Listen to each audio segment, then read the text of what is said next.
आज रोजी police station येथे वेगळीच धावपळ लागली होती. माननीय PI जोगदंड साहेब यांच्या पुढाकाराने पोलीस स्टेशन येथील गुटखा गुन्ह्यात जप्त असलेला हा मुद्देमाल आहे. सरासरी हा 5-6 गुन्ह्याचा मुद्देमाल आहे. वेगळे वेगळे 2 ढिगं केले. सरासरी हा 4 ते 5 लाखाचा मुद्देमाल आहे. आता हे शरीरासाठी सगळ्याच माहीत आहे घातक आहे, तरीही लोक का खात्यात माहीत नाही.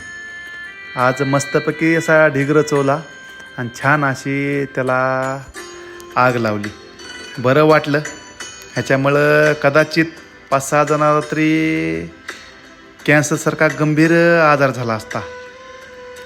चला, पोलिसांचा थोडासा चेहरा वेगळा पण आहे, तेही दाखवणं गरजेचं आहे. ह्याच्या आज समाधान होतं, चेहऱ्यावर हास्य होतं की मोठ्या प्रमाणामध्ये आज गुटखा जळला. 2 ढिग असे छान जळू लागले, एक अलीकडं आणि एक पलीकडं. काहीतरी समाधान काय असलं नवजून तर अजून कळवीत राहील. ओके, धन्यवाद.